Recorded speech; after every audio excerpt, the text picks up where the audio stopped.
praised appropriately in order to make it snow. A celebration is necessary. Held at the resort's mountain lodge, the mighty Rule Festival was planned. Sigurd proclaimed that for every keg of beer drank in Rule's name, a foot of snow would fall. Thousands of people gathered for the festival. 63 kegs of beer were drunk, and 63 inches of snow fell that year. When asked to explain, Sigurd responded, Rule must have been confused converting from the metric system.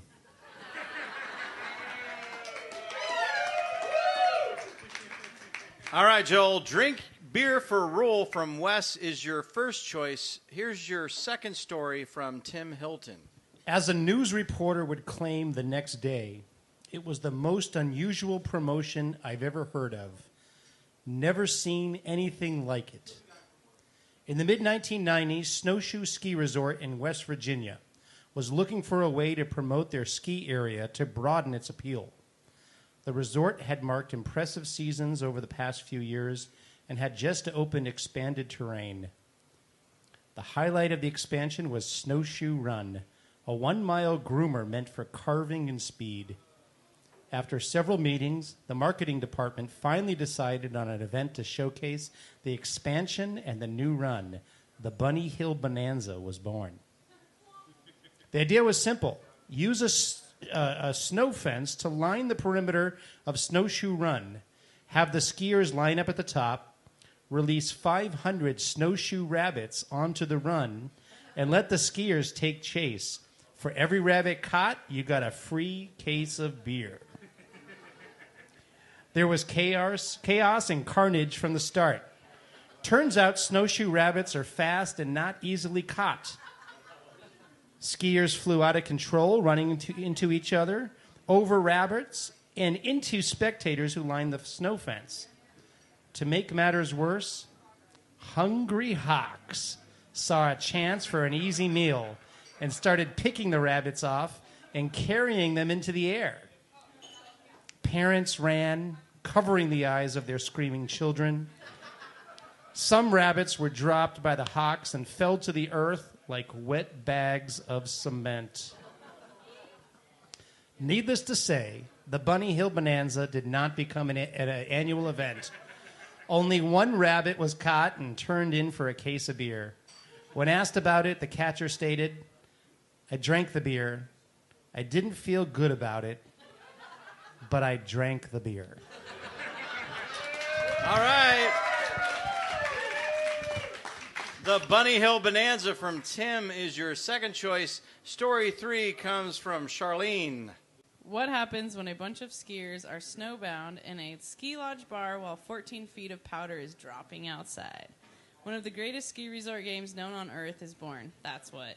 At some point during the 1980s, a massive snowstorm hit Jackson Hole Mountain Resort, leaving a group of expert skiers waiting it out at the Bear Claw Cafe.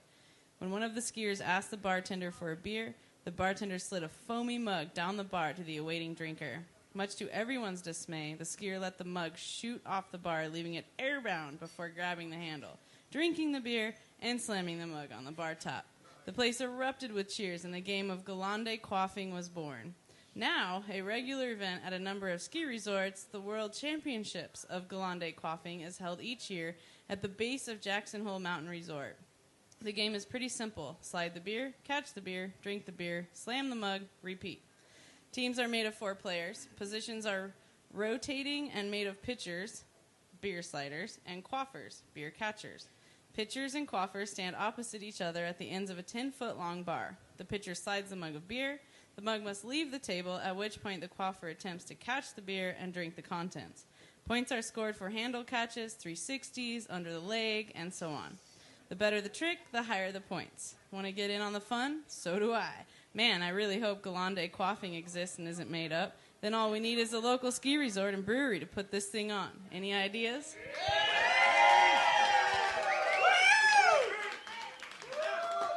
All right, gelande quaffing from Charlene is your third choice. So here are your choices, Joel. You've got drink beer for Rule from Wes Cutlip.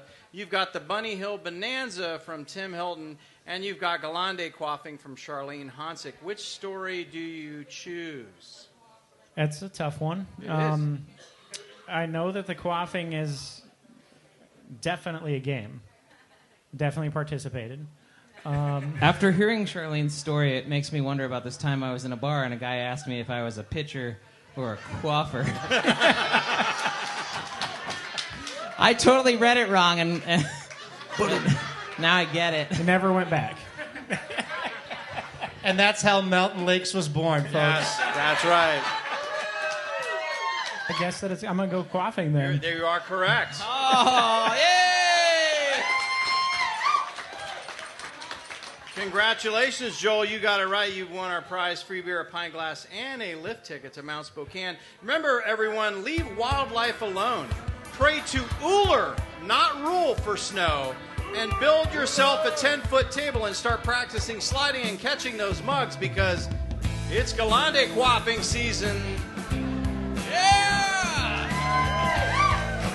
Thanks for playing, Joel. That wraps up the second part of our show. We'll now take a quick break and be back in a few with our special guest, Brad McQuarrie from Mount Spokane Ski and Snowboard Park, and a game we call Not My Beer.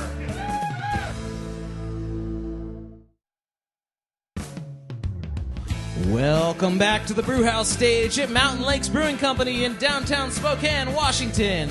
This is Wheat Wheat Don't Tell Me, the MLB Beer Quiz Show. It's time for a game we call Not My Beer with your host, Chris Cindric. And now, a game where we ask important people who drink beer questions about beer that their local craft brewer may not even know, just to win an audience member some free beer and a lift ticket. It's called Not My Beer. Brad McQuarrie started out as a fishing guide in Westport, Washington, up until 1983. Seeing an opportunity, he moved to Alaska as a general contractor, helping to build a fishing lodge that he ended up staying on and managing. He lived in Alaska until 2001, when he decided it was time for a change. His wife, Brenda, saw an ad for an operations manager at Mount Spokane, and the decision was made.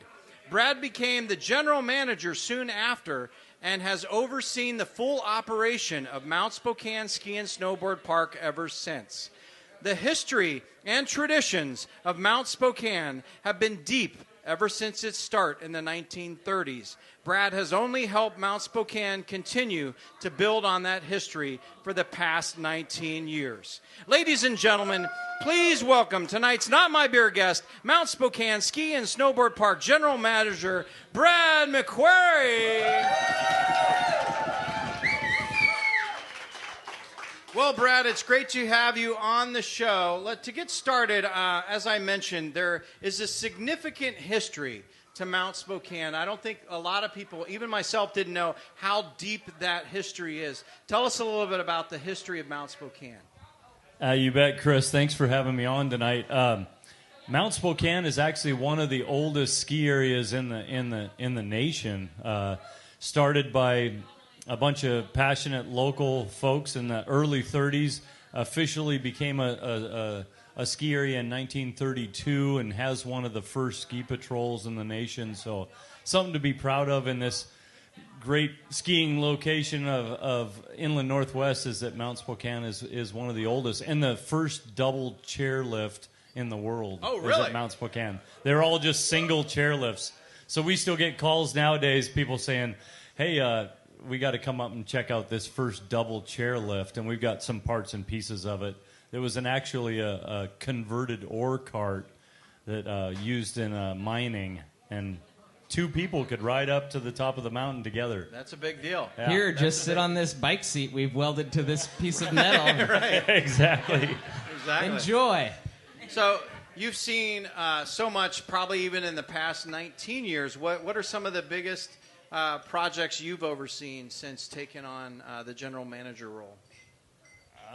Probably the biggest was the expansion area. You know, each of us wears a lot of hats and does different things. And we've got some folks here tonight who have done some big projects. But my personal big project was putting in that new expansion area and the new chairlift in the last couple of years. Yeah. So what? Yeah, I know that was kind of made some big news in Spokane when that was happening. What were some of the kind of challenges you faced, and then opportunities that's created as well?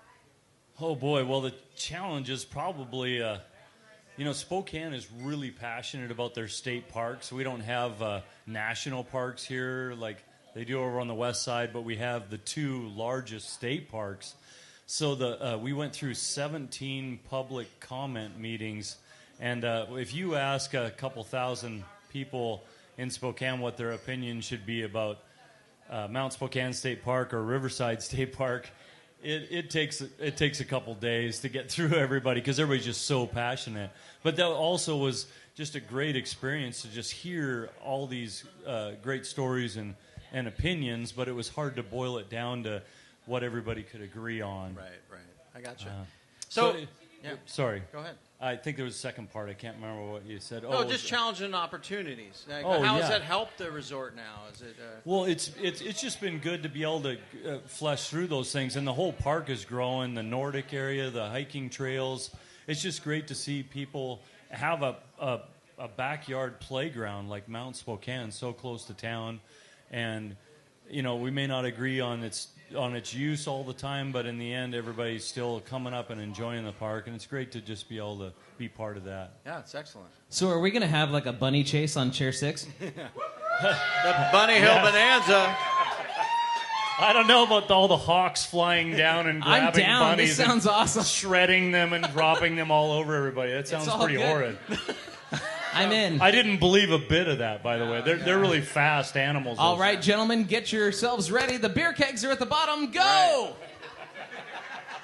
I did tap into a WKRP old episode when I was writing that. So I have to give Les Nessman the "they fell to the earth like wet bags of cement" quote. So maybe I'm dating myself. WKRP, no. As God is my witness, I thought they could fly. Now, talking about events, what are some of your favorite events? I mean, we associate skiing with so much more than just skiing. There's, getting the early milk runs in. There's the après ski components. There's festivals. What are some of the best events that have held at Mount Spokane since you've been there? I think probably our favorite event, and George is in charge of this. We brought our operations manager up tonight, but it's George Humphreys. It would be a pond skim every year. It is so fun to watch people go down and try to ski from snow across the pond and make it to the other side. So George is in charge. Right. So there's a number of ski resorts around here, but if you're trying to convince somebody, like, hey, this is the reason you should buy a season pass or maybe a lift ticket at Mount Spokane, what sets you aside? Well, a lot of people don't know that we're a non-profit. I mean, we are own. Yeah, we work for you guys here. So, and we take that very, very serious. I mean, when you as a guest come up, you can come straight into the office and say, "Hey, I saw something out there. I have some suggestions," and that's what we rely on. Is just guest interaction. It's not about the money. It's not about some bottom line for some company. It's about connecting with the community and giving people what they want, and that's what sets us apart. That's good. Yeah. Every dollar gets reinvested. Right. That's why I have a season pass. There you go. Chris, Mountain Lakes is also, we're a non-profit. Are you? Oh, did you? What? Wait. Tim, there's a difference. Just because we don't make a profit yet doesn't mean we're a non-profit. Did you say non-profit or no profit? I told you there was no profit yet. Oh, sorry. I take that back. We're no profit. A little slow. Here's a big question. Do you serve a lot of beer at Mount Spokane? Actually, most ski areas are. I think we're the only one who doesn't have a liquor license. We just serve beer and wine. Woo. So King Beverage and Odom, the big suppliers, along with whoever else we can get to bring us beer, tell us that we are the largest purveyor of beer from December till April in the Spokane County region every single year, hands down. There you go. So while we have you on,